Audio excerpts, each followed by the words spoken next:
Okay, हम जो basically सीखने जा रहे हैं that is accounting in Microsoft Excel. ये एक स्किल है कि अगर हमें किसी भी बिजनेस की अकाउंटिंग को माइक्रोसॉफ्ट एक्सेल में मैनेज करना हो तो वो हम कैसे कर सकते हैं। एक मिनी अकाउंटिंग सॉफ्टवेयर अगर हम एक्सेल में बनाना चाहें जो कि कंप्लीट ऑटोमेटेड हो तो वो हम कैसे बना सकते हैं। ठीक है, सो उसके लिए हम एक्सेल की एक फाइल ओपन करते हैं। सो आप अपनी स्क्रीन पर राइट क्लिक करेंगे, न्यू में जाएंगे और यहाँ पर ये माइक्रोसॉफ्ट एक्सेल वर्कशीट के नाम से ये आपके पास मौजूद होगा। अगर आपके पास माइक्रोसॉफ्ट एक्सेल इंस्टॉल्ड है अपने पीसी के अंदर तो इसको हम ओपन कर लेते हैं। उसका नाम इसका जो नेम है वो हम रखते हैं सॉफ्टवेयर। सो ये एक एक्सेल की फाइल जो हमने क्रिएट की है और उसको हमने रीनेम किया है सॉफ्टवेयर के नाम से। अगर इसको ओपन करना हो तो आप इस पे राइट क्लिक करके ओपन भी कर सकते हैं या फिर इस पे सिंपली डबल क्लिक करके भी आप इसको ओपन कर सकते हैं। तो ये एक्सेल का जो है वो एक जो फ्रंट स्क्रीन कह लें, ठीक है, एक्सेल का इन्वायरमेंट कह लें, ये है आपके सामने स्क्रीन के ऊपर, जिसमें आपके पास जो है वो सबसे पहले यहाँ पर एक जो है वो स्पेशल टूल्स के लिए यहाँ पर मौजूद है जिसमें आप सेव कर सकते हैं, अनडू कर सकते हैं, रीडू कर सकते हैं, प्रिंट प्रीव्यू देख सकते हैं और इस तरह के। तो ये shortcut customize quick access toolbar है जिसमें आपके क्विक टूल्स जो हैं वो होते हैं। सबसे पहले तो इसको हम क्विक एक्सेस टूल बार कहते हैं। इसमें आपकी जो फाइल है उसका नाम भी आ रहा होता है और जिस यूजर ने बेसिकली मतलब कंप्यूटर में लॉगिन किया होता है उसका नाम भी आ रहा होता है, आपके कंप्यूटर का नाम भी यहाँ पर आ रहा होता है। देन हमारे पास यहाँ पर एक्सेल में जो है वो मेन्यूज हैं, टैब्स कहते हैं ना, TABS, tabs. So different tabs हैं हमारे पास like file, home, insert, page layout, formulas, data, review, view and help. कुछ टैब्स ऐसी हैं जो कि जब हम मुख्तलिफ टूल्स यूज करते हैं तो उनसे रिलेटेड टैब्स ऑटो इस टैब बार में आपके पास आ जाती हैं। ठीक है, सो ये जो टैब्स हैं बेसिकली ये टैब्स मुख्तलिफ टूल्स हैं एक जैसे जो एक टैब में होते हैं। जैसे अगर होम टैब की बात की जाए तो होम टैब में जो मोस्ट कॉमन यूज किए जाने वाले टूल्स हैं वो सारे होम टैब में मौजूद है। ठीक है, सो टैब के अंडर में हमारे पास जो है वो अलग अलग टूल बार होते हैं like clipboard, font, alignment, number, styles, cells, editing, ये अलग अलग तरह के टूल बार्स हैं। फिर इन टूल बार्स के ऊपर उनसे रिलेटेड टूल्स हैं लाइक क्लिपबोर्ड के ऊपर कट, कॉपी, पेस्ट के फंक्शन मौजूद हैं। अगर आप फॉन्ट की बात करें तो फॉन्ट का साइज, उसका स्टाइल, उसको बोल्ड करना है, इटैलिक करना है, उसको कलरिंग करना है, बैकग्राउंड का कलर और आपके टेक्स्ट का कलर, ठीक है, फॉन्ट कलर जिसको कहते हैं, ये टूल आपके फॉन्ट के ऊपर है। अलाइनमेंट में अगर हम देखें तो सेंटर करना है, राइट अलाइन करना है, लेफ्ट अलाइन करना है, ठीक है, बॉटम अलाइन करना है या फिर आपको मिडल अलाइन करना है या फिर आपको टॉप अलाइन करना है। तो आप जिस भी टूल पे जाएंगे तो ये साथ में आपको लिख के भी बता देगा ये टॉप अलाइन का टूल है और ये आपके टेक्स्ट को जो है वो टॉप पे अलाइन कर देगा, यानी कि सेल के टॉप पे ले जाएगा।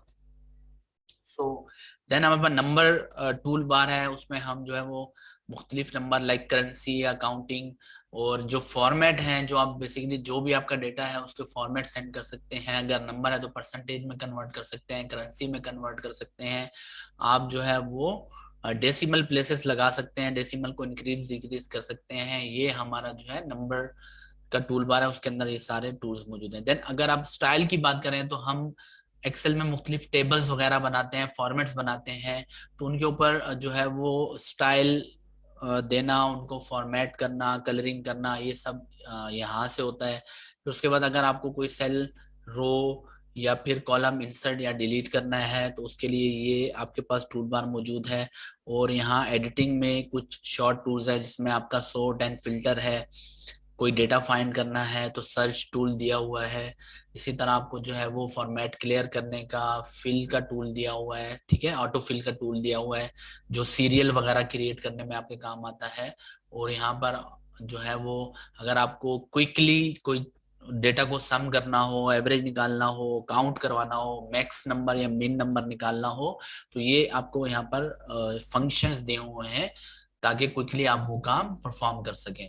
तो ये हमारे पास होम टैब है। देन हमारे पास इंसर्ट टैब है, इसके अंदर भी चार्ट्स वगैरह के टूल हैं, पिक्चर वगैरह आप ऐड कर सकते हैं, शेप्स वगैरह आप ऐड कर सकते हैं, ठीक है, पिवोट टेबल्स हैं, स्लाइसर्स हैं, और इसमें जो है वो 3D मैप वगैरह ये चीजें आप ऐड कर सकते हैं, इंसर्ट कर सकते हैं, ठीक है। पेज लेआउट में हमारे पास पेज के मार्जिन सेट करना, पेज का लेआउट सेट करना, साइज सेट करना, प्रिंट एरिया सेट करना, ठीक है, इस तरह के सारे टूल मौजूद हैं। फार्मूलाज में हमारे पास एक्सेल में जो बिल्ट इन फंक्शंस और फार्मूलाज हैं वो सारे मौजूद हैं। मतलब यहाँ से हम फार्मूलाज और फंक्शन वगैरह को ऑपरेट कर सकते हैं। फिर यहाँ पर आपकी डेटा से रिलेटेड है, डेटा को फिल्टर करना, सॉर्ट करना, डेटा के ऊपर वैलिडेशंस वगैरह लगाना, ये सब यहाँ पर मौजूद है, ठीक है। देन हमारे पास यहाँ पर रिव्यू है जिसमें आप स्पेलिंग वगैरह चेक कर सकते हैं, शीट को प्रोटेक्ट कर सकते हैं, यानी कि पासवर्ड लगा सकते हैं डेटा के ऊपर, वर्क बुक को आप जो है वो पासवर्ड प्रोटेक्ट कर सकते हैं। तो ये कुछ इंपॉर्टेंट टूल्स इसके ऊपर हैं। व्यू में हाँ हमारे पास हम अपने जो जो भी हम शीट बना रहे हैं उसके मुख्तलिफ व्यूज जो है वो देख सकते हैं। लाइक उसको अगर आपने जूम इन जूम आउट करना है तो वो आप कर सकते हैं। फिर एक फ्रीज पैन का टूल है इसके अंदर, ये बहुत काम की चीज है। चल आहिस्ता आहिस्ता करके हम इसमें से मोस्टली टूल्स जो है वो सीख लेंगे। तो फिलहाल आपको ये बताना था कि यहाँ पर हमारे पास डिफरेंट टैब्स हैं, टैब्स के अंदर हमारे पास जो है वो टूल बार्स हैं, और टूल बार के अंदर रिलेटेड टूल्स हैं। टूल क्या काम करता है कि हम एक्सेल में जो भी काम करते हैं तो इन टूल्स की मदद से ही करते हैं। देन हमारे पास यहाँ पर एक जो है वो नेम बार है। तो ये नेम क्या है इसको समझने के लिए पहले हमें समझना पड़ेगा कि हमारे पास एक्सेल में जो है ये कॉलम्स मौजूद हैं। Column A B C D E ये सब कॉलम्स हैं, और 1 2 3 4 करके ये हमारे पास रोज हैं।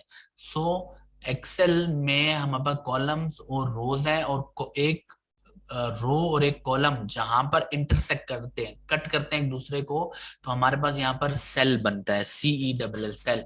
तो हर सेल का एक यूनिक नेम होता है, जैसे हर इंसान का एक नेम होता है। तो समझे कि ये अलग अलग सेल है और उनका नेम है।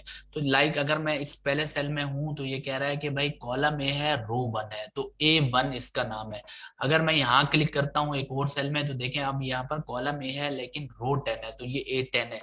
तो ये जब हम फार्मूलाज लगाते हैं तो रिफरेंसिंग के लिए फिर जो है ये सेल का जो नेम है वो हमें यूज करना पड़ता है, ताकि इस सेल में जो वैल्यू है उसको हम किसी और सेल में मौजूद वैल्यू में ऐड करना चाह रहे हैं, तो दोनों सेल का ये रेफरेंस नेम जो है ये हमें चाहिए होता है। तो फार्मूलाज में, फंक्शंस में हम इसको यूटिलाइज करते हैं फिर, ठीक है। तो ये जिस भी सेल पे आप क्लिक करेंगे तो ये आपको देगा। अगर आप एक से ज्यादा सेल क्लिक करेंगे तो फिर ये आपको रेंज देगा, ठीक है ना, कि जो है आपका यहाँ से लेके यहाँ तक ये सेल है, तो ये आपको रेंज सेलेक्ट करोगे तो रेंज देगा, एक किसी सेल में सेलेक्ट करोगे तो एक सेल का आपको ये नाम दे देगा। फिर उसके बाद हमारे पास यहाँ पर फार्मूला बार है। फार्मूला बार में जो भी आप फार्मूला पुट करते हैं वो आता है। जैसे फॉर सपोज यहाँ पर मैं अगर लिखूं 2+2, ये मैंने एक फार्मूला लगाया। हर फार्मूला से पहले =2 लगाना जो है वो लास्ट में होता है। तो अब आप देखें इस सेल में तो 4 लिखा हुआ आ रहा है, लेकिन अगर आप फार्मूला बार में देखोगे तो इसके अंदर जो एक्चुअल फार्मूला लिखा हुआ है 2+2 वो लिखा हुआ आएगा। तो फार्मूला जो आपका वो यहाँ शो होता है, बट यहाँ पर आपकी वो सम हो के जो वैल्यू आ रही है वो शो हो रही है। तो अगर हम ये फार्मूला बार नहीं होता तो हमें नहीं पता चला कि इसके 4 के पीछे क्या वर्किंग हुई हुई है।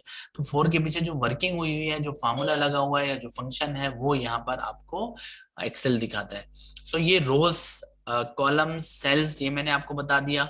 यहाँ पर ये शीट है, शीट 1, शीट 2, शीट 3, जितनी चाहे आप इसमें शीट ऐड कर सकते हैं। हर शीट एक अलग जो है मतलब वर्किंग शीट है जिसपे आप अपना काम कर सकते हैं, ठीक है।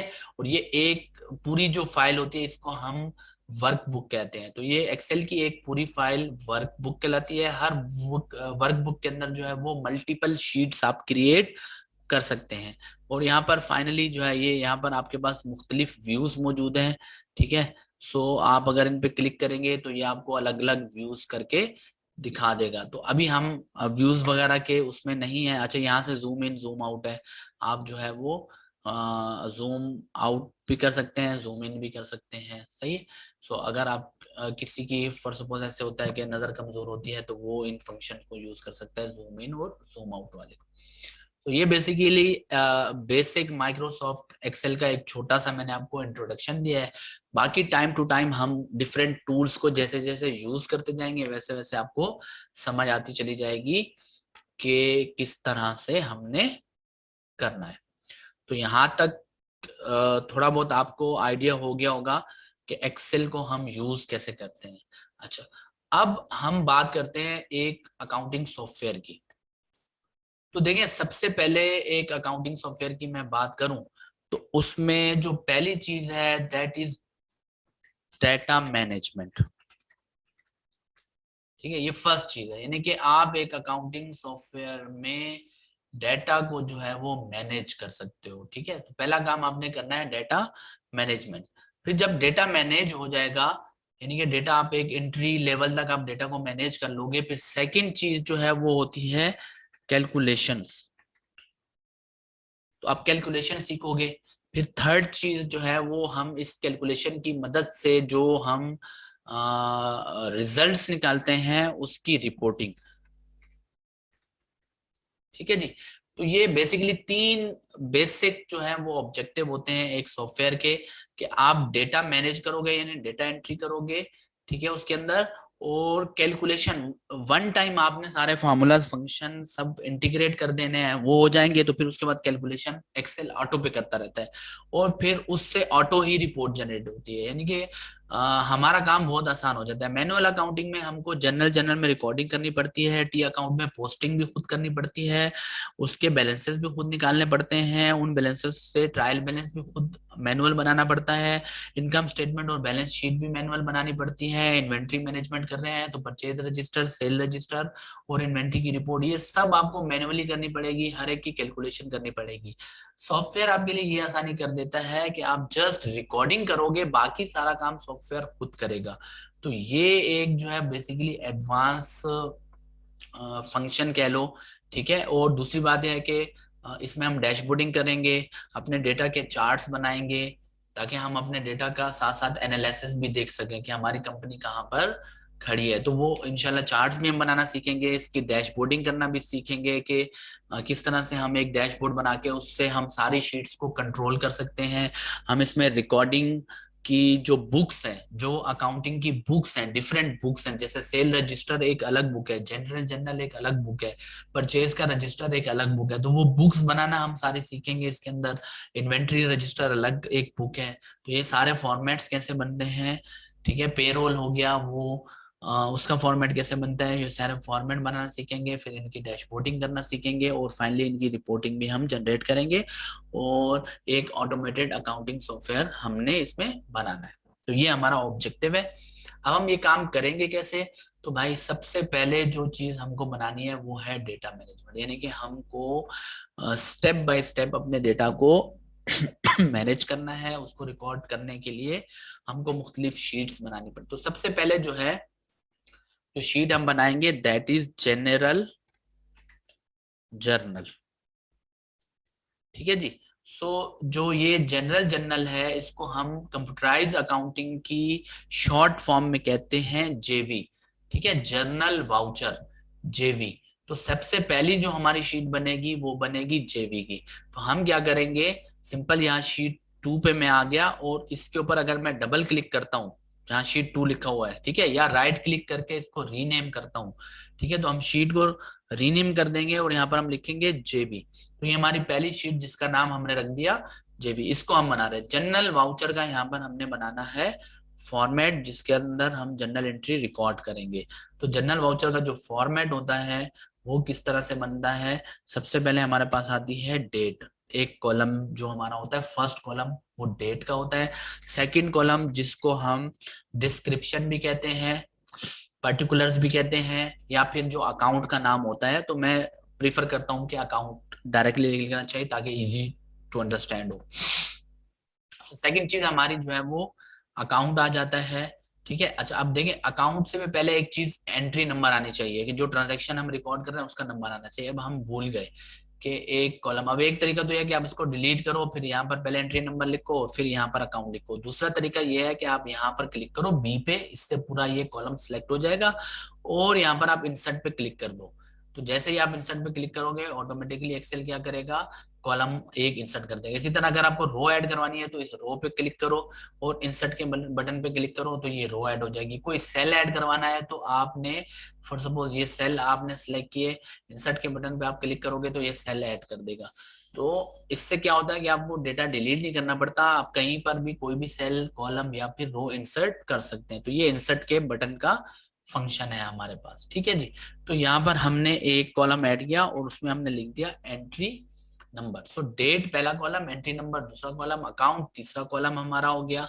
देन हमारे पास आ जाएगा debit, credit and finally is remarks, ठीक है जी। तो ये हमारा बेसिकली कॉलम्स हैं, ये फॉर्मेट है। अब हम इसकी फॉर्मेटिंग करेंगे। हमने कॉलम्स के जो हेड हैं, हेडिंग्स हैं, वो हमने लिख दिए।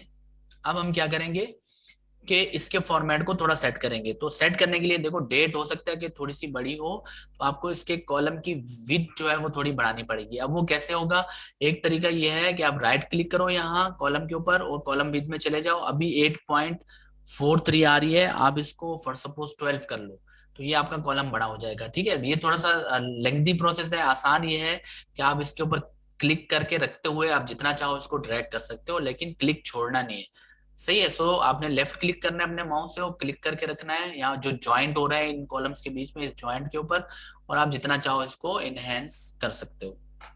देन हमारे पास एंट्री नंबर है, ये सही है तकरीबन, क्योंकि एंट्री नंबर जो है वो 1 2 3 करके इस तरह करके होगा तो इतना बड़ा नंबर नहीं होगा। अकाउंट का नेम थोड़ा बड़ा हो सकता है, उसको आपने कॉलम को थोड़ा उसकी विड्थ ज्यादा रखनी है। फिर डेबिट एंड क्रेडिट दोनों को इकट्ठा सिलेक्ट करेंगे तो सेम जो है इनकी जो विद है वो सेम इंक्रीज होगी, ठीक है, दोनों मतलब एक जैसी होगी।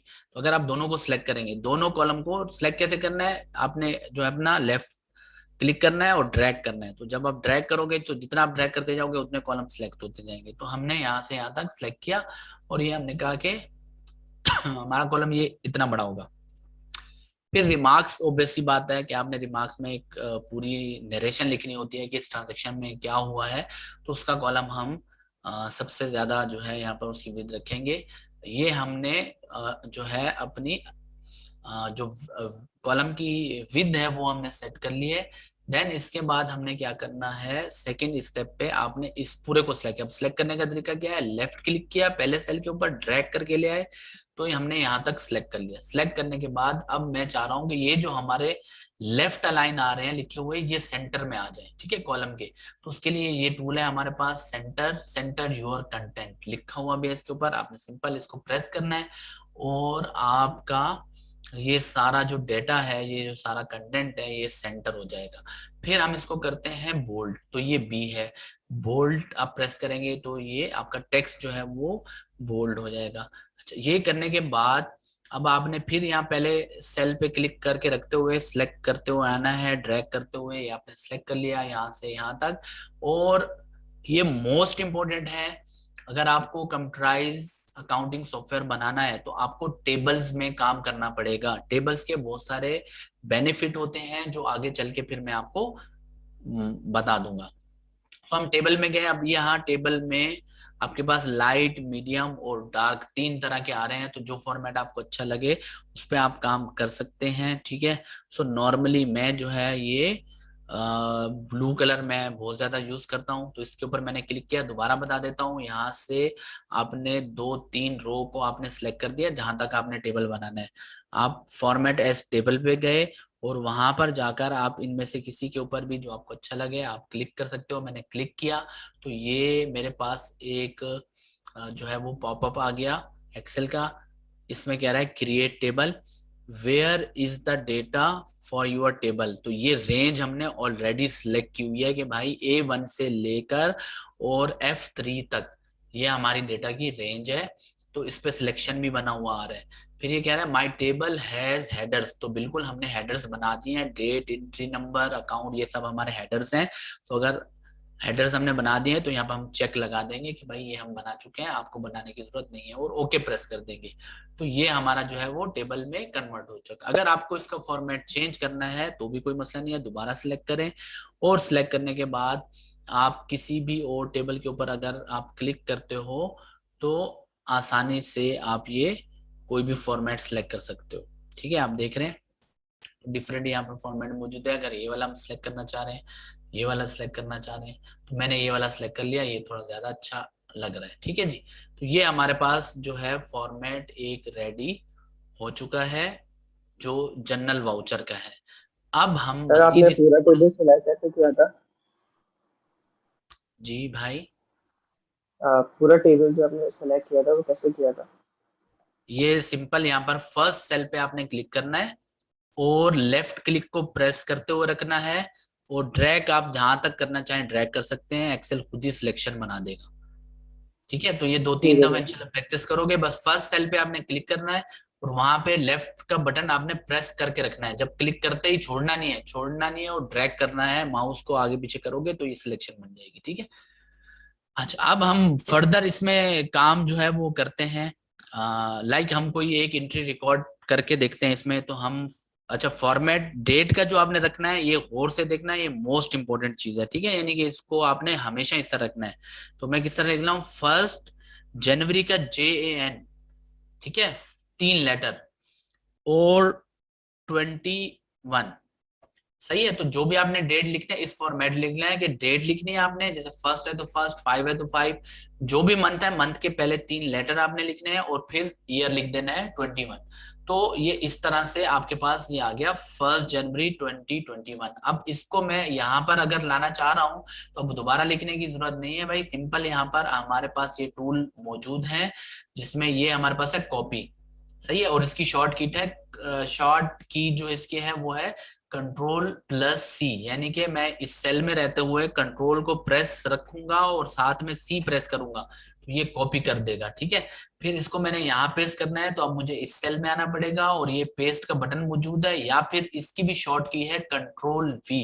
तो आप कंट्रोल को प्रेस करते हुए उसके साथ V प्रेस करेंगे तो ये कॉपी हो जाएगा। ठीक है, तो आपको दोबारा नहीं लिखना पड़ता। ये हमारी है एंट्री नंबर 1, दोनों में हमने 1 लिख दिया। अब ये फर्स्ट एंट्री है, तो हम इसमें फॉर सपोज इन्वेस्टमेंट की करते हैं कि ओनर ने एक बिजनेस स्टार्ट किया कैश इन्वेस्टमेंट से, तो एक उसका कैश का अकाउंट आ गया, एक उसका कैपिटल का अकाउंट आया। अब हम ये बोलते हैं कि भाई इसने 1 मिलियन से ये बिजनेस स्टार्ट किया, तो 1 मिलियन और 1 मिलियन, ये भी हमने लिख दिया, और साथ में यहाँ नरेशन में लिख देंगे started business with cash investment.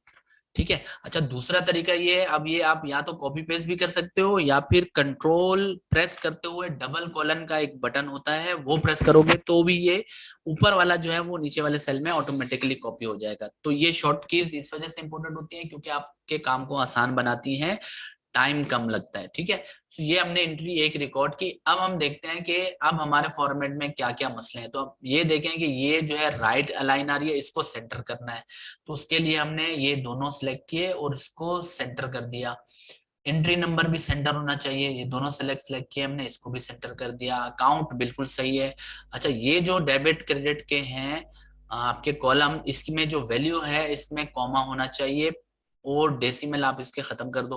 आप चाहो तो डेसिमल रख भी सकते हो अपनी मर्जी के, चाहो तो खत्म भी कर सकते हो। तो मैं नॉर्मली डेसिमल यूज नहीं करता हूँ, सो मैंने डेसिमल हटा दिया, और बाकी ये रिमार्क्स हमारा बिल्कुल सही आ रहा है। ठीक है, तो यहां तक हमारा फॉर्मेट जो है वो रेडी हो चुका है। अच्छा टेबल का फायदा क्या है कि अब आपको अगर नेक्स्ट एंट्री रिकॉर्ड करनी है तो अब आपको फर्दर फॉर्मेटिंग की जरूरत नहीं है। या तो आप टैब का बटन होता है कीबोर्ड का, ये लास्ट वाले में क्लिक करके टैब का बटन प्रेस करते जाएंगे जो ऑटोमेटिकली रोज ऐड करता चला जाएगा, आपको कोई फॉर्मेटिंग नहीं करनी। या फिर अगर आप यहाँ पर कुछ भी लिखते हैं, फॉर सपोज 2 लिख के एंटर करेंगे तो भी ये ऑटोमेटिकली फॉर्मेट कर देगा अकॉर्डिंग टू योर टेबल। तो एक फायदा तो टेबल का ये होता है।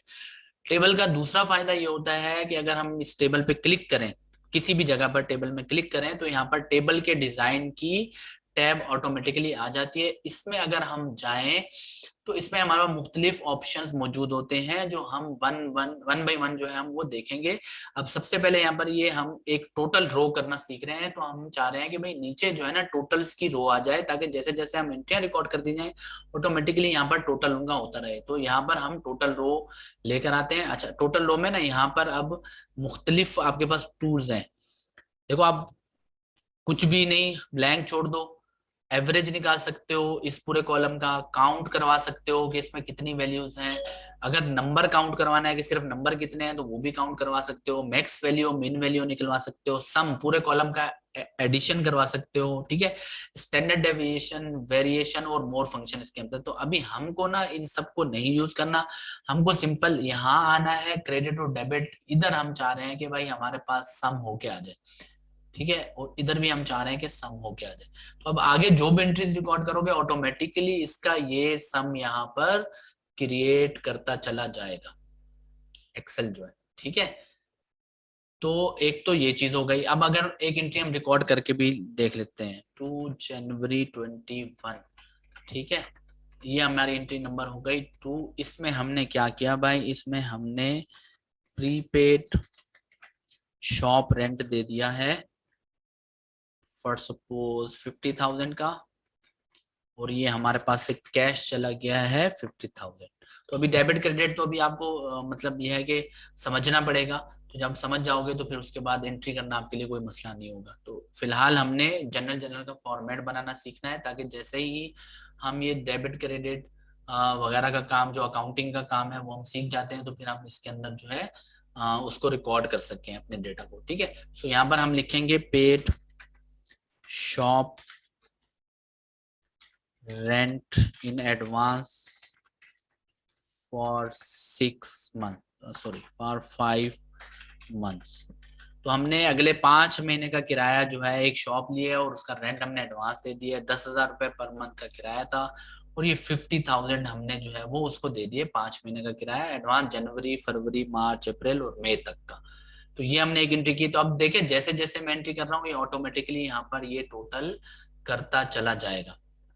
तो ये एक इम्पोर्टेंट चीज थी जो हमने कर दी। अच्छा, एक मसला हो रहा है भाई कि यहाँ पर हम जो है ना ये जो अकाउंट अपने हाथ से लिख रहे हैं ये नहीं लिखने हैं हाथ से। ये दूसरी इंपॉर्टेंट बात है। उसकी वजह ये है कि आगे चल के हमें ये अपना पूरा जो ये फॉर्मेट है ये लिंक करना पड़ेगा रिपोर्टिंग से। अब अगर हम रिपोर्टिंग से लिंक कर रहे हैं और हमने एक दफा यहाँ पर ये कैश लिख दिया और दूसरी दफा हमने गलती से, ठीक है, यहाँ पर स्पेलिंग अगर हमने चेंज कर दी है गलती से, ठीक है ना, जैसे KASH इसके स्पेलिंग है और हम गलती से KSAH लिख देते हैं जल्दी में, तो भाई होगा ये कि फिर आपकी रिपोर्टिंग में ये अगर आपने स्पेलिंग वहां लिखे हैं तो ये वाली वैल्यू तो वो उठा लेगा, लेकिन ये वाली वैल्यू नहीं उठाएगा क्योंकि इसके स्पेलिंग सही नहीं है। अब ये चीज कहलाती है डेटा वैलिडेशन। अगर आप, हम कंप्यूटराइज अकाउंटिंग की जबान में कहते हैं कि गार्बेज इन गार्बेज आउट। अगर आप इनपुट गार्बेज दोगे तो आउटपुट भी गार्बेज निकलेगा, सही है। सो आपको इनपुट अगर वैलिड देना है तो उसके लिए आपको डेटा की वैलिडेशन लगानी पड़ेगी, और उसके लिए हम करेंगे ये कि भाई हम अकाउंट यहाँ पर लिखेंगे नहीं, बल्कि हम क्या करेंगे एक और शीट लेंगे, शीट 3, और उसको रीनेम करके हम यहाँ पर लिखेंगे TB। TB शॉर्ट फॉर्म है ट्रायल बैलेंस की, और हम इसमें ट्रायल बैलेंस क्रिएट करेंगे। कैसे क्रिएट करेंगे, इस पूरे को Ctrl+A प्रेस करना है, 1-2 दफा कर लेना भले। Ctrl+A आप प्रेस करोगे ये पूरी शीट सिलेक्ट हो जाएगी। Ctrl+C प्रेस करोगे ये पूरी शीट कॉपी हो जाएगी। यहां से भी कर सकते हो कॉपी, ठीक है। और यहाँ TB वाले में आकर यहाँ फर्स्ट सेल में A1 में क्लिक करोगे और इंटर प्रेस करोगे या Ctrl+V प्रेस करोगे तो ये यहाँ पर पेस्ट हो गया पूरे का, यानी कि जो फॉर्मेट मैंने जेबी में बनाया था वो पूरे का पूरा यहाँ पर पेस्ट हो गया जल्दी से, ठीक है। तो अब जेवी के अंदर ना तो डेट होती है ना एंट्री नंबर होता है, ये 2 कॉलम मैंने सिलेक्ट किया और ये डिलीट का बटन है भाई, ये प्रेस कर दिया तो ये हो गए डिलीट। हमें अकाउंट चाहिए होता है, डेबिट क्रेडिट चाहिए होता है, और यहाँ रिमार्क्स का कॉलम जो है ना ये भी नहीं होता, बल्कि इसकी जगह हमारे पास आ जाएगा बैलेंस का कॉलम। ये सारे रिमार्क्स हम डिलीट कर देते हैं और इन तीनों कॉलम की विद जो है वो हम एक जैसी कर देते हैं, सही है। So debit, credit and balance. अब करेंगे क्या, ये वैल्यूज हम यहाँ से डिलीट कर देते हैं फिलहाल, ये क्योंकि ये हम फार्मूलास के थ्रू कैलकुलेट करेंगे, तो इनके फार्मूलास हम फिर नेक्स्ट क्लास में सीखेंगे। फिलहाल हमने ये करना है कि भाई हमारे पास हमने अकाउंट यहाँ खोलना है और वो वन टाइम खोलना है। अब कैश 2 दफा आ रहा है, तो इसका तरीका एक और ये भी है कि आपने जो भी एंट्रीज रिकॉर्ड करी है उन सबको सिलेक्ट करो।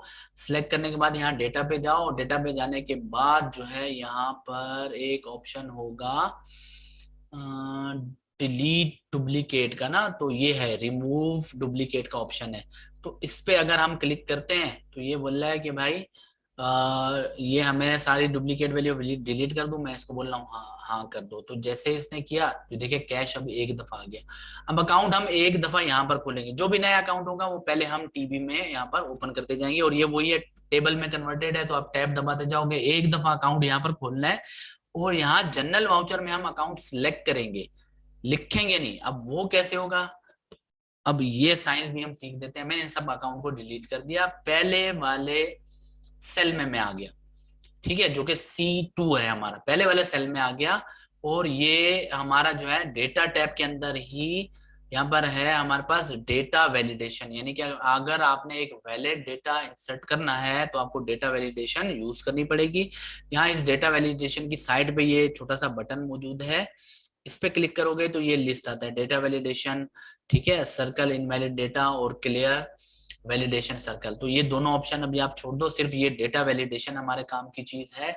इसको हमने क्लिक किया तो ये हमारे पास एक बॉक्स ओपन हो गया, इसमें वो बोला है सेटिंग। सेटिंग में अब ये बोल रहा है कि इस सेल में अलाउ एनी वैल्यू, यानी कि अभी तो आप इसमें कोई भी वैल्यू लिख सकते हो, ठीक है, आपको अलाउ किया हुआ है इसने, लेकिन हमने इसको बाउंड करना है किसके ऊपर, लिस्ट के ऊपर। हम चाह रहे हैं कि नहीं भाई इसमें एक लिस्ट आनी चाहिए जिसमें अकाउंट के नाम हो और हम आसानी से उसमें से सिलेक्ट कर सकें। सो हम यहाँ पर लिस्ट पे चले गए। अब जैसे ही मैंने लिस्ट सेलेक्ट किया तो ये यहाँ पर हमसे सोर्स मांग रहा है कि भाई लिस्ट में जो डेटा आपको चाहिए उसका सोर्स बताओ, वो कहाँ से उठाऊं। तो मैंने इस बटन पे क्लिक किया, ठीक है, और यहाँ पर ट्रायल बैलेंस में गया और यहाँ से लेके यहाँ तक मैंने सिलेक्ट किया, ठीक है। अच्छा, अब इसको मैंने रेंज दी है यहाँ पर A2 से लेके A9 तक, जो कि यहाँ लिखी हुई है TB A2 से लेके A9 तक। बट हो सकता है कल को अकाउंट हमारे 100 तक चले जाएं, तो फिर ये 9 तक तो अकाउंट हमारी लिस्ट में आ रहे होंगे लेकिन बाकी के नहीं आ रहे हो। तो आपने करना ये है कि लास्ट में ये जो 9 आ रहा है इस 9 को आपने बैक स्पेस करके इसको 100 कर देना है, ठीक है। और जब ये हो जाए तो आपने एंटर प्रेस करना है। तो अब आपकी रेंज जो है वो A2 से लेके और A100 तक हो गई है। ओके प्रेस करेंगे तो यहाँ पर अब जब आप क्लिक करोगे तो देखो ये ड्रॉप डाउन आ रही है, इसको हम बोलते हैं ड्रॉप डाउन लिस्ट बनाना। अब जैसे मैं इस ड्रॉप डाउन लिस्ट पे क्लिक करता हूँ और ये इसको ऊपर लेकर जाता हूँ, देखो तो जो 3 अकाउंट वहां मौजूद है वो यहाँ पर आ रहे हैं। अब अगर एक और अकाउंट हम यहाँ खोलते हैं फर्नीचर का, ठीक है, तो अब आप देखो कि ऑटोमेटिकली वो फर्नीचर भी यहाँ पर आ रहे हैं। तो जैसे जैसे हम अकाउंट 100 तक हम जितने भी अकाउंट खोलते जाएंगे वो यहाँ पर आपकी लिस्ट में ऑटोमेटिकली आते चले जाएंगे। इससे फायदा ये होगा कि आपकी स्पेलिंग मिस्टेक नहीं होगी। आपको एक दफा यहाँ ट्रायल बैलेंस में अकाउंट प्रॉपर स्पेलिंग से खोलना है, फिर लिस्ट बन जाएगी, जहां जहां सिलेक्ट करना है वो कर लोगे। अच्छा, अब ये अभी यही वाली लिस्ट जो है सिर्फ इस वाले सेल पे लगी है, नीचे वाले पे नहीं लगी है। तो आपने क्या करना है, होम टैब से कॉपी प्रेस करके या फिर कंट्रोल C प्रेस करके इसको कॉपी करना है। फिर आपने इन तमाम सेल को सिलेक्ट करना है, सिलेक्ट करने के बाद आपने पेस्ट प्रेस करना है। तो अब ये क्या हुआ कि वो वाली लिस्ट आपके हर सेल पे यहाँ पर पेस्ट हो गई है और यहाँ पर आ रही है। अच्छा, अब इसके बाद आप जब नेक्स्ट कोई भी रो इंसर्ट करोगे ऑटोमेटिकली इसमें खुद आएगी। टेबल का ये एक फायदा ये होता है कि आपने अगर 4-5 सेल्स में एक काम कर लिया तो उसके बाद वो ऑटोमेटिकली उसको कंटिन्यू कर लेता है, आपको हर सेल पे फिर दोबारा कॉपी पेस्ट करना नहीं पड़ता। अगर आप जो है वो थाउजेंड्स ऑफ रोज भी इसमें इंसर्ट करते जाओ तो भी यहाँ पर वो आपको ऑटोमेटिकली ये लिस्ट देता चला जाएगा। और अगर आप यहाँ पर कोई भी अकाउंट खोलते हो, ठीक है, लाइक हमने फर्नीचर कर दिया था, अब अगर हम ये किसी कंप्यूटर शॉप का बना रहे हैं, ठीक है, तो अब उसके एक इन्वेंट्री का अकाउंट होगा जो वो इन्वेंट्री परचेज करके लाएगा, या इन्वेंट्री हम परचेज करते हैं तो परचेजेस में रिकॉर्ड करते हैं, तो हमने यहाँ पर परचेजेस का वर्ड भी यूज कर सकते हैं। और अगर हमारा परपेचुअल सिस्टम है इन दैट केस हम इन्वेंट्री का वर्ड यूज करते हैं। तो अभी फिलहाल हम इन्वेंट्री का वर्ड ही यहाँ पर यूज कर लेते हैं, ठीक है।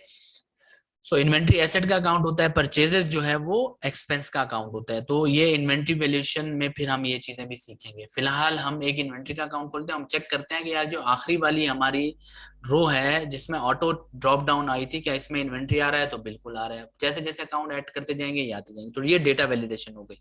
अब पहली एंट्री में आपको क्या सिलेक्ट करना है? यहाँ पर कैश हमने डेबिट करना है और कैपिटल हमने क्रेडिट करना है। सिलेक्शन हो गई। अच्छा, ये सिलेक्शन जो कर रहा हूँ आप यहाँ पर क्लिक करके भी कर सकते हैं, या फिर ऑल्टर प्रेस करके और जो डाउन एरो की होती है वो प्रेस करेंगे तो भी लिस्ट ओपन हो जाएगी, और फिर अप एरो से आप और डाउन एरो से ऊपर नीचे जा सकते हैं। तो वो करने के बाद अब हम शॉर्ट रन सेलेक्ट करेंगे।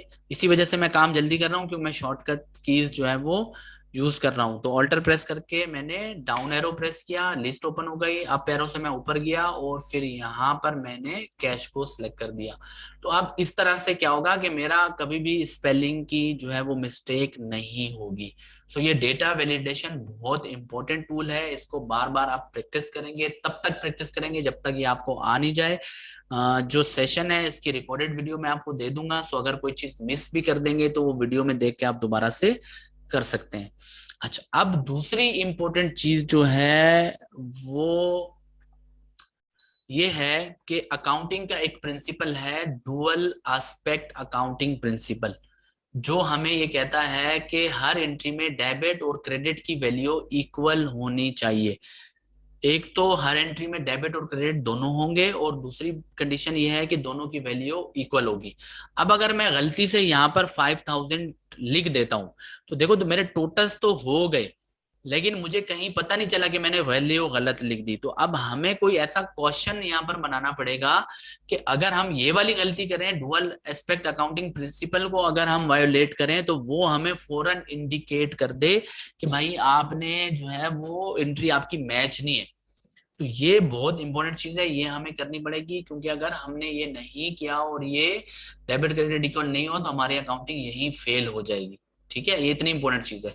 अब इसके लिए मैं क्या करता हूं कि मैं यहाँ पर ये एक क्वेश्चन क्रिएट कर देता हूँ। क्वेश्चन क्रिएट करने के लिए मैंने ये दो सेल इकट्ठे सिलेक्ट किए, सिंपल पहले पे क्लिक किया, ड्रैग करके दूसरा भी सिलेक्ट कर लिया, और ये मेरे पास है मर्ज एंड सेंटर। ये क्या करता है? दो सेलों को मर्ज कर देता है। ठीक है, तो इसने ये मर्ज करके दो सेल को मर्ज करके एक सेल बना दिया। इसके अंदर अब हम लगाएंगे एक फार्मूला इफ कंडीशन का। ठीक है, तो वो फार्मूला जो है वो आप अच्छे से देखो। कोई भी फॉर्मूला लगाने से पहले हमें लगाना पड़ता है इज इक्वल टू, तो ये लगाया। अच्छा, अब हम इसको ना कंडीशन देने वाले हैं कंप्यूटर को। कंडीशन क्या होगी पहले वो समझ लेते हैं कि भाई अगर ये डेबिट के टोटल की वैल्यू इस क्रेडिट के टोटल की वैल्यू के इक्वल हो तो भाई इस सेल में मैच्ड लिखा हुआ आ जाए, और इन केस अगर ये वैल्यू डिफरेंट हो, यानी कि इक्वल ना हो, डिफरेंट हो, तो फिर मिस मैच लिखा हुआ आ जाए। ठीक है, ताकि हमें पता चले कि हमारा ट्रायल, ये जो हमारी रिकॉर्डिंग है ये डुअल एस्पेक्ट को मीट कर रही है या नहीं कर रही। तो अब ये हम करेंगे कैसे, कंप्यूटर को कैसे बताएंगे? तो देखो इज इक्वल टू इफ, तो यहाँ पर इफ कंडीशन लगेगी, क्योंकि हम इसको ट्रू फॉल्स बता रहे हैं कि अगर ये हो तो ट्रू कर दो और ये हो तो फॉल्स कर दो।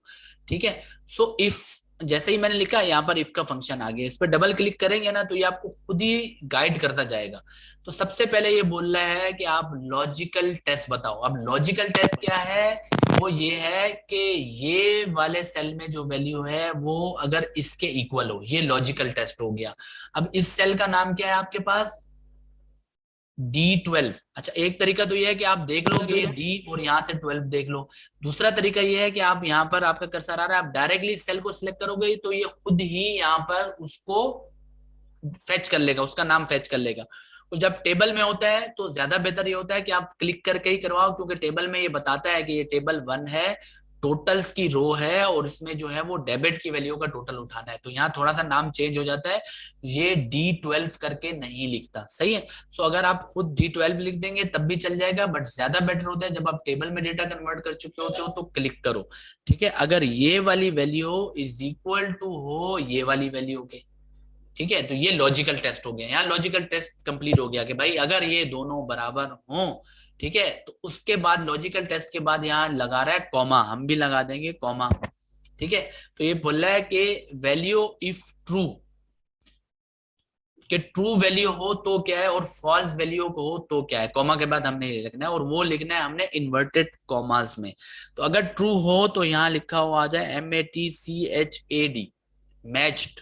और फिर डबल कॉमास को क्लोज भी करना है, ओपन भी करना है, क्लोज भी लेना है। डबल कॉमास में आपने लिखना है मैच, कॉमा लगाने के बाद डबल कॉमास में आपने लिखना है मैच। तो ये पहली ट्रू वैल्यू हमने इसको बता दी। फिर कॉमा प्रेस करेंगे ताकि हम जो है जो फॉल्स वैल्यू वैल्यू है वो बताएं, तो वो हमारी डबल कॉमास में ही लिखेंगे, मिस MATCHED, मैच। और फिर डबल कॉमर्स को क्लोज कर देंगे।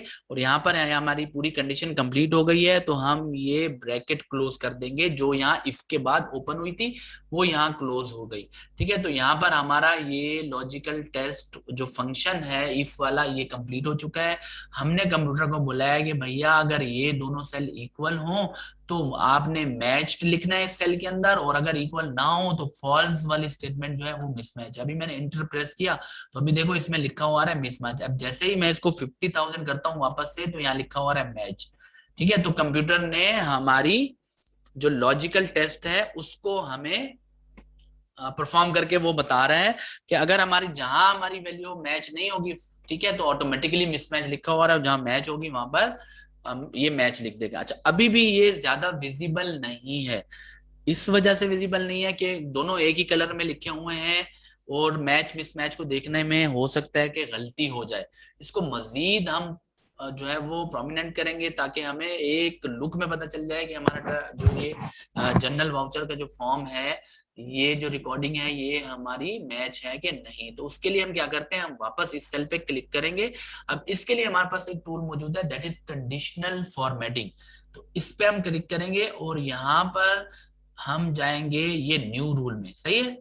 सो आपने पहले सेल पे क्लिक करना है जहां आप कंडीशनल फॉर्मेटिंग अप्लाई करना चाह रहे हो।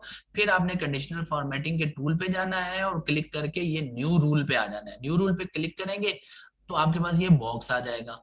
सही है। तो इसमें पहला ऑप्शन है format all cells based on their values. तो अभी हमको ये नहीं करवाना है, हमें एक सिंगल सेल के ऊपर फॉर्मेटिंग करनी है। तो यहाँ पर है format only cells that contain. तो हम बस ये दूसरे वाला हम ऑप्शन सिलेक्ट करेंगे। जब ये सिलेक्ट करेंगे तो नीचे इससे रिलेटेड जो रूल की डिस्क्रिप्शन है वो आ जाएगी। तो हम इसको बता रहे हैं सेल वैल्यू, यहाँ बिटवीन के बजाय आप करोगे इक्वल टू, और यहाँ लिख दोगे पहली जो वैल्यू है वो हमारी है मैच्ड, MATCHED। तो अब हम इसको बता रहे हैं भाई format only cell that contain cell value equal to match, यानी कि अगर इस सेल में मैच लिखा हुआ हो तो यहाँ पर ये आ रहा है आपके पास फॉर्मेट का बटन, इस पे क्लिक कर देंगे भाई। अब इसमें फॉर्मेट नंबर फॉर्मेट है, फॉन्ट है, बॉर्डर है और फिल है। तो मैं फिल पे जाता हूँ। पहले फिल में मैं बोल रहा हूँ भाई अगर ये मैच हो तो इसका कलर जो है वो ग्रीन हो जाना चाहिए, नंबर वन, यानी कि इसका बैकग्राउंड कलर ग्रीन होना चाहिए, सेल का बैकग्राउंड कलर। और फॉन्ट पे मैं आता हूं तो फॉन्ट में भी यहाँ पर ये कलर मौजूद है, ये हो जाना चाहिए व्हाइट। ठीक है जी। और मैंने ओके प्रेस कर दिया। ठीक है, तो ये हमारा एक रूल यहाँ पर लग गया। ओके प्रेस कर देंगे हम। तो देखो मैच्ड है तो यहाँ पर ऑटोमेटिकली ग्रीन और टेक्स्ट का कलर व्हाइट हो गया। अब ये तो हो गया मैच का। अब अगर मिसमैच को देखें तो वो फिर वो सादा ही आ रहा है। तो इसको भी हम कर देते हैं फॉर्मेटिंग। हम फिर इस सेल पे जाएंगे, फिर जाएंगे कंडीशनल फॉर्मेटिंग के ऊपर, न्यू रूल के ऊपर जाएंगे, और यहां जाने के बाद फिर format only cell that contain cell value equal to, अब यहां पर हम लिख देंगे भाई मिसमैच। ठीक है जी। और यहाँ फॉर्मेट के बटन पे क्लिक करेंगे। यहाँ पर अगर हमने बोला कि भाई इसका फिल जो है वो रेड होना चाहिए और फॉन्ट इसका भी व्हाइट होना चाहिए। ठीक है, ओके ओके। तो अब हमने ये दूसरा भी लगा दिया। अब अगर मैं यहाँ पर चेंज करता हूँ वैल्यू तो देखो ये मिसमैच और मैच। ठीक है जी। तो अब जैसे जैसे आप गलत एंट्री रिकॉर्ड करोगे, लाइक 5,000 गलती से लिख दिया, तो भाई ये फौरन से रेड हो जाएगा और आपको एक लुक में पता चल जाएगा कि आपने कोई गलती की। आप फौरन जाकर अपने फिगर्स देखोगे, नंबर्स देखोगे क्या मसला हुआ, तो आपको पता चलेगा यार यहाँ गलती से 5,000 लिख दिया। इसको 50,000 करोगे ये मैच हो जाएगा। ठीक है, तो एक ये हो गया। आपको ये डुअल एस्पेक्ट अकाउंटिंग प्रिंसिपल का चेक यहाँ पर बनाना है। ठीक है, ताकि आपका ये पूरा अकाउंटिंग सिस्टम प्रॉपर चलता रहे। ये सबसे इंपॉर्टेंट चीज है किसी भी अकाउंटिंग सॉफ्टवेयर में। अगर ये नहीं आपने किया तो फिर जाहिर सी बात है कि आपकी अकाउंटिंग गलत परफॉर्म हो जाएगी, आपका सॉफ्टवेयर गलत रिजल्ट देगा। एक तो ये चीज हो गई। ठीक है, तो हमने टेबल बनाना सीख लिया। दूसरी इंपॉर्टेंट चीज जो है डेटा वैलिडेशन की टैब बनाना, ये इंपॉर्टेंट चीज थी, ये हमने सीखी। तीसरी चीज ये वैलिडेशन इंपॉर्टेंट है कि आप डुअल एस्पेक्ट को यहाँ पर जो है वो इंश्योर करवाओगे, उसके लिए ये चेक हमने बनाया, ये एक इंपॉर्टेंट चीज है। और अब लास्ट जो हमारी एक इंपॉर्टेंट चीज है दैट इज फ्री स्पैन। अब अगर आप देखो कि मैं ड्रैग, अगर मैं स्क्रॉल डाउन करता हूं तो आप देखो कि ये हमारे जो है ऊपर वाले जो हेडर्स हैं ये गायब हो रहे हैं। ठीक है ना, अब हम जैसे जैसे नीचे आते जा रहे हैं तो ये हेडर्स हमारे गायब हो जाते हैं। ठीक है, एक हद तक तो आ रहे हैं, यहाँ आ रहे हैं, फिर अगर नीचे टेबल की हद तक रहता हूँ तो यहाँ आ रहे हैं, लेकिन और नीचे जा रहा हूँ तो ये गायब हो रहे हैं। ठीक है, अब ये एक मसला है, ये नहीं होना चाहिए। तो उसके लिए, और दूसरी बात है ये मैच वाला रूल भी गायब नहीं होना चाहिए, क्योंकि हम तो एंट्रियां करते जाएंगे, और जब एंट्रियां करते जाएंगे तो ये टेबल तो बहुत बड़ा होता चला जाएगा। टेबल बड़ा होता जाएगा तो ऑटोमेटिकली अब अगर हम यहाँ रह के कोई एंट्री कर रहे हैं तो हमें पता भी नहीं चलेगा वो एंट्री मैच है या मिस मैच है। ये एक मसला है। इसको हल करने के लिए आप क्या करोगे बेटा कि हमने ये फर्स्ट वाली रो हमने फ्रीज करनी है, ये फ्रीज होनी चाहिए, ये नहीं हिलनी चाहिए अपनी जगह से। वो कैसे होगा, तो जिस रो को आपने फ्रीज करना हो उसके बाद वाली रो आपने सिलेक्ट करनी है। ठीक है, दोबारा बता रहा हूँ, जिस रो को आपने फ्रीज करना हो उसके बाद वाली रो आपने सिलेक्ट करनी है।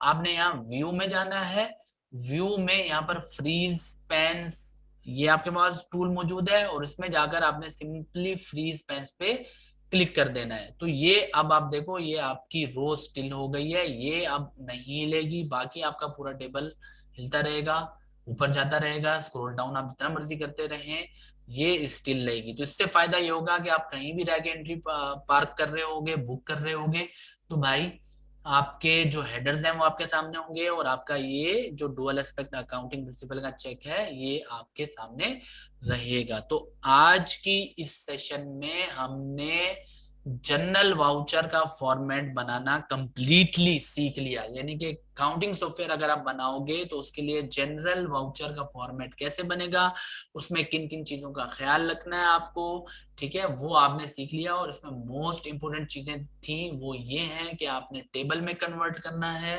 नंबर 2, आपको ये डेटा वैलिडेशन की लिस्ट बनानी है, ये इसमें इंपॉर्टेंट है। नंबर 3, आपने ये जो है मैच्ड और mismatch dual aspect accounting principle का चेक बनाना है, ये तीसरी इंपॉर्टेंट चीज है। चौथी इंपॉर्टेंट चीज ये है कि आपने ये रो फर्स्ट वाली जो है वो फ्रीज करवानी है। ये चार चीजें इसकी मोस्ट इंपॉर्टेंट है, इसमें से एक चीज भी मिसिंग होगी तो आपका सॉफ्टवेयर जो है वो फंक्शनली अच्छा नहीं होगा। सो ये चार चार जो है वो मोस्ट इंपॉर्टेंट चीज है, आपको अच्छे तरीके से अगर सॉफ्टवेयर फंक्शन करवाना है तो इन चारों चीजों का आपको रखना होगा ख्याल। तो यहाँ तक आज के सेशन का जो बेसिकली लेक्चर था वो खत्म हुआ। आपको ये फॉर्मेट बनाना कंप्लीटली मैं सिखा चुका हूँ।